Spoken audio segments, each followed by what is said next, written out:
Hello.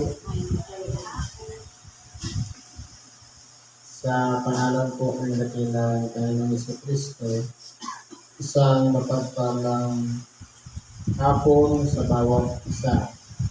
Dito po tayo sa pagpapatuloy ng gawain kung saan dito na tayo sa kanang bahagi na meron tayo mga sitas o tema na kinakailangan basahin at ipaliwanag upang sa ganon sa pagtuwid natin sa ating mga tahanan meron tayong bitbit na magiging isang bagay na mahalaga na magamit natin sa pang-araw-araw na pamumuhay. Ngayon, tuloy natin yung pangangaral.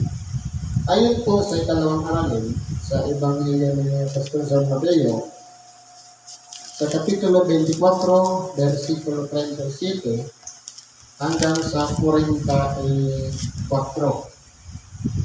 Sabi dito, at kung paano ang mga araw ni Noe, gayon din naman ang pagparito ng anak ng tao. Balikan natin yung mga pangyayari ng araw ni Noe. Nung makita ng Diyos ang kasamaan ng tao, na nakipag-ugnayan ng lalaki sa lalaki, babae sa babae, at yung mga anak ng Diyos, yung mga nilaglag na mga anghel dito sa ibabaw ng sanlibutan na nagsipag-asawa ng mga babae at babaeng tao at nagkaroon ng mga anak ng mga higante o yung tinatawag na Nephilim, sumama ngayon ang sanlibutan. Kaya ngayon, iningatan ng Diyos ang lahi mula kay Adam hanggang kay Noe. Ngayon, si Noe, sa pamamagitan ng isang anghel, pinaliwanag sa kanya na kung pagkagugunawin ang sanlibutan. Gumawa kay ka nga ng isang arko na gawa sa kahoy na gupel at yan ay gagawin mo sa isang bundok at lalagyan mo ng sahig. Kung pagkasisilyuhan, yun yung sahig kasi yun yung pandikit na kapag ang kahoy nilagyan mo, kahit tubig hindi tatabos.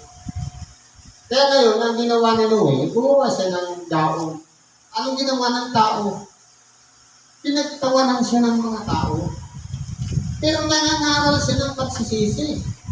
Nangangaral siya ng Ebanghelyo. Pero ang nangyari, habang ginagawa niya yan, yung daon sa bundok, kasabay ng pananaral ng salita ng Diyos, wala pong nakinig sa kanya. Ang mga tao noon, na naglalasingan, na nagiinuman, na nagsasayawan, na nag-aasawahan. Ganun yung mga, sabi nga dito, sapagkat gaya ng araw bago magtagunaw, sila'y nagsisikay at nagsisinaw at nangag-asawa at pinapag-asawa hanggang sa araw ng pumasok si Noe sa daon. Kumbaga, hindi po nagkulang si Noe sa paalaala sa tao. Ano po ang nangyari? Ang palatandaan na magsisimula ng paggunaw kapag yung bato magkaroon na ng pula, magkulay pula. Anong ginawa ng tao? Sila po mismo ang kumatay ng hayop at ipinahid doon sa bato. Kaya nangyari, napaaga ngayon yung pag-ulan.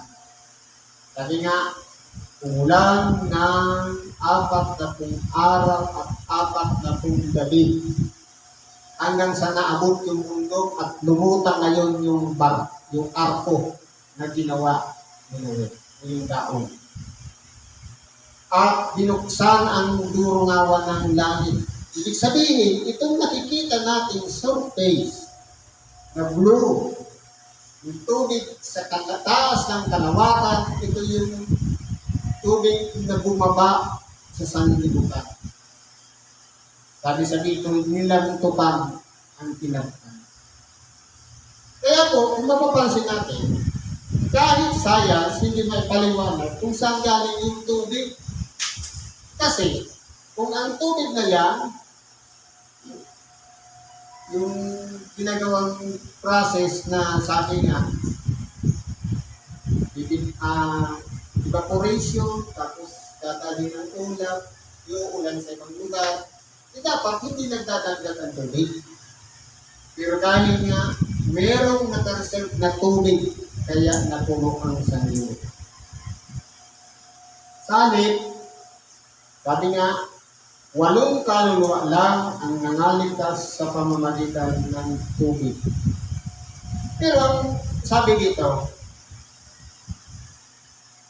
at hindi nila nalalaman hanggang sa dumating ang pagmunaw. At sila'y tinangay na lahat, gayon din naman ang pagparito ng anak ng tao. Ibig kong sabihin, kung ano yung pinagkakaabalahan ng mga tao noon, nung dumating yung baha, wala kong pinagkaiba sa mangyayari ngayon. Ano yung mga pinagkakaabalahan ng tao? Nagawa ng binumi. Meron siyang mga pinapasikat ng mga tao para i-idolize. Mga pelikulang panglibang. Sabi entertainment, pero nililibang lang para ma-divert yung attention na sa halip magbasa at magsimba, nandun ka sa panunoob ng sine. Nandun ka sa tinitingnan natin sikat na ina-idolize natin.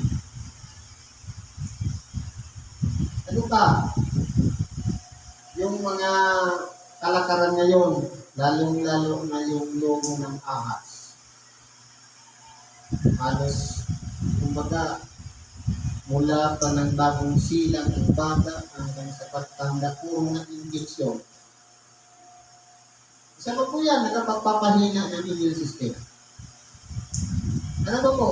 Itong mga nangyayari sa paligid na halos binabalita sa media, social media, puro bad news. Walang binabalita ang good news. Ang binabalita, mga patayan, banggaan, disgrasya, kung ano-ano, yung mga biktima ng kalamidad, yun lang ang mga binabalita. Walang good news. Ang good news, ito yung Ebanghelyo. Na kumbaga, ang tao, mamatay man dito sa ibabaw ng sanlibutan, meron kang naka-reserve. Nakasunod ng buhay natin dito, ito yung ikalawang buhay na dapat pinaglalaanan natin yung nag-iisa natin kaluluwa. Sana man yung ipinangangaral sa mga simbahan, sa mga templo, na katulad ng ginagawa natin sa ngayon. Ibig sabihin, kung noon, ang tao abala. Na nagkakainan, nag-inuman, nagsayawan, na nag-aasawahan, pinapag-asawa. Pero hindi na nangyayari ngayon. Walang pinagkita. Nung pumasok, sinungi sa daong, ganun din yung pagbabalik ng ating nakilang Panginoon. Merong mga pinagkakaabalahan ang mga tao. Sabi dito, kung magkagayoy, sasabukit ang dalawang lalaki, ang isa'y kukunin at ang isa'y iiwan. Ibig sabihin, sa bawat dalawa, isa lang ang maliligtas.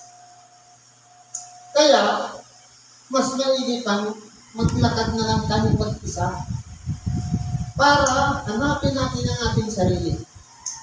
Dahil, kapag may kasama pala tayo na isa pa, baka pwedeng isa sa atin ang naiwan.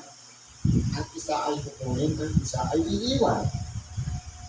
Isa pa, dalawang babae nagsigiling sa sagilingan, ang isa ay kukunin at ang isa ay iiwan. Mga puyat nga kayo. Ngayon, ito yung magandang sinabi ng ating dakilang Panginoon.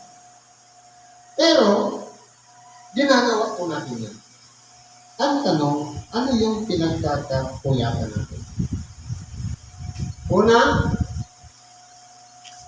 pag-scroll sa FB.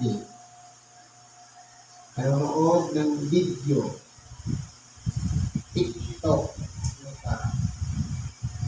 minsan, bago matulog, minsan nahuhulog na lang ang cellphone kaya napanood kasi antok na. Kaya ang nangyayari dyan, dapat yung pagpupuyat natin, ilaan natin sa pananalangin. Kasi po, hindi natin alam kung sa pagtulog natin, didilat pa tayo. Halimbawa, nagpuyat nga tayo, hindi tayo na, sabi nga, kung ikaw ay magagalit, huwag mo nang paluluwa ng araw. Yung pagpuyatan mo, puntahan mo yung taong kagalit mo, pag ikapatid ka, maganda yun. Pero kung sasabihin natin, hayaan mo siya, galit siya, di galit din ako.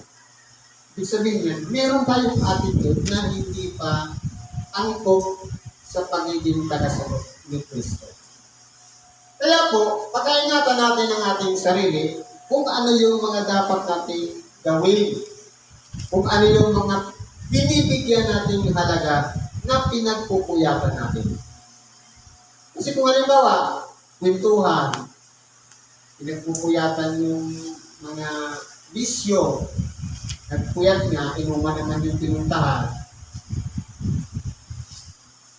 Yung naikipagpagpuyatan natin yung panalangin, prayer, kaya pag-aayuno, pagpapasa ng banal na kasulatan.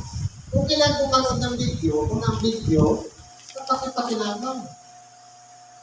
Napakaraming mga videos na gospel.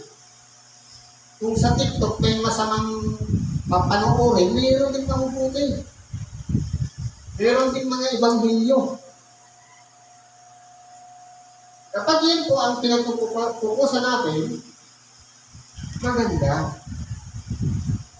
Sabi dito, managpuyat kayo sapagkat hindi nyo nalaman kung anong araw paririto ang Panginoon. Ano pong ginawang halimbawa ng ating dakilang sa pagkakas? Katulad ng isang magnanakaw. Kasi po, kung aralin natin, walang magnanakaw na magsasabi, sis, mamaya na nakawin ko yung laptop mo. Wala namang magsasabi ng magnanakaw. Pero ang magnanakaw, nag-iingat din. Kahit patayan, ipagpatayan nyo, huwag mo lang siya makilala. Pero kasi po, kapag sila ay natukorner, lumalaban po yan hanggang maipagtangulan ang sarili. Hindi po yun ang ibig sabihin. Kundi, kung papaano abala tayo na walang kamalay-malay, ganun po ang pagbabalik ng ating dakilang Panginoon. Itinulad niya sa pagdating ng magnanakaw. Hindi sa gawa ng magnanakaw, kundi sa pagdating ng magnanakaw. Na dumarating sa oras na kung kailan wala sa utak natin ang kanyang pagdating. Pero nagbigay na siya mga palatandaan ng kanyang pagbabalik. Lahat nangyari na. Gera. Bansa, laban sa bansa, kare ang laban sa kanyang mga lindol, sa kuna, taggutom, at iba-iba pa. Lahat nangyari na. Minsan nga magsasabi tayo, kailan pa kaya darating yung Panginoon? Matagal na ako nag-aantay. Sa totoo lang, kung ang edad natin, nagsasalita tayo, tapos ang edad natin 40 years old pa lang, meron pang mas matatanda sa atin noong nag-antay hanggang sa nangamatay na lang. Huwag natin madaliin. Bakit? Dahil marami pang mga masasama na kinakailangan mabahagi na ng Ebanghelyo at magbalik loob din sa Diyos. Ganun kung magmahal ang Diyos, lahat binibigyan niya ng chance para magsisi, para magbalik loob. Magbalik loob sa Diyos. Pero tayo, kapag masama kasi ang tingin natin, halimbawa, magnanakaw, nahuli ng pulis. Kapag nahuli, ang tingin natin sa kanya, habang buhay ng magnanakaw. Pero ang totoo po, may chance pa siya magbago. Na oras, natanggapin niya ang salita ng Diyos. Sabi dito, datapwat, ito'y talastasin ninyo, na kung nalalaman ng puno ng sangbahaya kung anong panahong darating ang magnanakaw, ay siya'y magpupuyak at hindi pababayaan tipagin ang kanyang bahay. Kung alam lang natin, pero dahil nga ang pagdating ng magnanakaw ay walang tamang oras o panahon, mapag-iingatan na natin ang ating mga sarili. Kaya ang pinaka-solusyon po dyan, walang iba, i-ready natin ang ating mga sarili. Na dapat wala tayong kaalit. Wala tayong kaaway.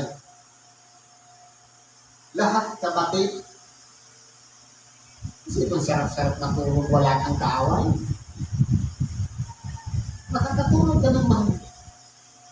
Pero kung meron tayong kaalit, tapos hindi pa natin binati, meron kaaway, hindi pa natin pinatawad, sabi sa prayer, patawarin mo kami ng aming mga sala, gaya naman namin na nagpatawad sa may sala sa amin. Ang sabi ng ating dating, kung hindi kayo nagpatawad sa sino mang nagkasala sa inyo, ay hindi rin kayo papatawarin ng inyong amang nasala. Ibig sabihin, proseso po pala ang pagpapatawad sa kapwa para tanggapin din natin ang pagpapatawad ng Diyos. Sa makatuwid, magiging gagaanan ng ating buhay ang pagpapatawad. Paano natin yan makikita na tinatawad na tayo ng Diyos? Magaan po kasi sa pakiramdam. Kasi po, kung halimbawa, nagsisimba tayo, nakikinig ng Ebanghelyo, nagbabasa ng Banal na Kasulatan, minsan 5 version pa ang Banal na Kasulatan, pero may kaalim, may kaaway, may hindi kabati, kahit gawin mo pang 10 yung Biblia mo, may English pa, may Cebuano, ano pang, kung isang verse lang doon, hindi natin nagawa ang magpatawas, magiging balakid pa yan sa kaligtasan tatanggapin natin sa Diyos. Kasi po, yun yung magbibitbit sa atin, yun yung maghihila para hindi tayo masama sa iniligtas ng Diyos. Kasi hindi po tayo nakapagpatawad. Simple lang naman po ang pagpapatawad. Hindi siya galing sa bibig. Na pinatawad ko na siya. Ang pagpapatawad ay paglilimot. Kasi kung halimbawa, after 5 years, naalala mo ulit yung nangyari, kwento na lang, no hard feelings. Pero kung halimbawa, naalala mo ulit, galit ka pa rin, hindi ka pa nakakatawad. Kasi hindi pa nakalimutan, hindi pa nagmura sa isipan, nakatatak pa rin. Kaya, kinakailangan natin ng preparasyon ng ating sarili. Huwag natin hahayaan na masayang lang ang ating pabalik-balik sa templo, ang pakikinig ng Ebanghelyo, pagkatapos meron pala tayong maliit na bagay na hindi pa natin napagbibigyan. Walang iba, yung pagpapatawag sa kapwa. Baka yan ang ikatibag natin. Yan ang magiging dahilan para dumating ng ating dakilang Panginoon, hindi tayo manakarili o nakaprepare ng ating mga. Sabi niya, kaya nga, tayo'y magsihanda naman sapagkat paririto ang anak ng tao sa oras na hindi ninyo iniisip. Ano kung paghahanda ang gagawin natin? Una, kaya yung sinabi mo kanina, kung meron pa tayong hindi napapatawad, patawarin na. Kung meron pa tayong mga taong kagalit, makipagbatid na tayo. Kung meron pa tayong kimkim na sama ng loob, palapasin na natin yan. I-release na natin yan. Kasi po, walang magiging preparasyon na mangyayari sa atin kung lahat ng git-git pa natin. Napipigatan tayo sa kanya. Sabi niya, nabibigyan ka ng bit-bit mo pa rin, hindi tayo mong ibaba, ayaw mong bitawan. Yun na nga lang yung dahilan para hindi makapagpatulog sa kaiisip, bakit hindi ka bitawan. Kumbaga, i-release na lahat natin yan, pagkatiwala lahat natin sa Diyos, at sikapin natin na gawin natin sa ating sarili yung tunay na preparasyon na walang iba. Itong nag-iisa nating kaluluwa, dapat wala nang mga nakasabit yan ng mga bagay-bagay na magiging balakid para kung dumating man ang ating dakilang Panginoon, sigurado tayo sa kaligtasan tatanggapin natin. Kaya kung titingnan po natin, tinuturuan tayo dito na i-ready natin ang ating buong pagkakao. Dapat ang nasusunod na nasa ng Espiritu, nasa ng ating kaluluwa, kalooban ng Diyos, yun na dapat ang nasusunod. At hindi na yung kita ng laman o yung mga nasa ito. Sapagkat ito po ang magdadala sa atin sa kapahamakan. At ito rin ang magiging daan o mga magiging isang pamamaraan na hindi tayo mapasama doon sa iniligtas ng Diyos. Kaya po, pakasikapin natin ang tunay na preparasyon.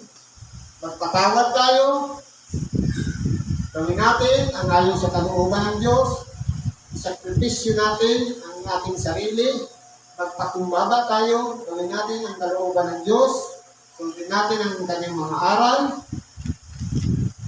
at palagi tayong magkipag-ugnayan sa Kanya sa pamamagitan ng panalangin. Kasi po, minsan, tayong mga tao, minsan nagsasawa na rin sa kapapanalangin. Pero ang totoo, natanggap na ba talaga natin ang mga ibinadalangin natin at inihigilid sa Diyos? Kung hindi pa, marahil nandyan lang siya. Hindi pa natin nakakaunta dahil meron pang mga balakid sa ating buhay upang makamit natin ang ating inihiling sa Kanya. Kaya ipagkatiwala natin na sa Diyos ang ating buong pagkatao, isip man, kaluluwa, at ganoon din itong katawan na ito. Dapat sama-sama siya. Sa pagsamba, bitbit natin. Kasi kung halimbawa, iniwan mo yung tahanan mo, walang sure na pinto, duda ka sa padlock mo, tapos pagpunta mo dito, ang isip mo nandoon, ano kaya baka manakawan mo ito, ibig sabihin, hindi siya buo yung kaluluwa, espiritu at laman, nagdala mo dito. Dahil nandun yung utak, umakat mo. Dapat ipaubaya na lang natin yan, iniwan natin yan, at nandito tayo, mag-focus tayo sa gawain dito. Walang iba, ang kasama sa panalangin, pakinig ng Ebanghelyo, kasama sa mga awitin at sa iba pang gawain dito, alang-alang sa pagsunod sa kalooban ng Diyos. Siguro po, hanggang dito lang, pakikibahagi natin sa oras nito. Salamat sa Diyos at anuman ang nakamta natin aral mula sa mga tema ngayong araw na ito. Naway ito'y itigtal natin sa ating mga pag-iisip, siyang maging danawa ng ating pang-araw-araw na pamumuhay. Naway ito'y magamit natin upang sa ganon magawa natin ang ayon sa kalooban ng Diyos. At anuman po ang ating mga kahilingan, karaingan, pagkatiwala natin yung lahat sa Diyos. Sabi nga, trust the process. Pagkatiwala natin sa Kanya. May mga panalangin na hindi pa tayo nakakamtan. Bahala na ang Diyos. May tamang panahon, oras, pagkakataon na pinagkakalog ng Diyos. Basta ang importante po yan, nakadalangin tayo sa Kanya. At tayo na lang natin yung tamang timing na ibibigay ng Diyos ayon sa ating sariling kahilingan sa Kanya. Salamat at mapagpalang habang sa bawat isa.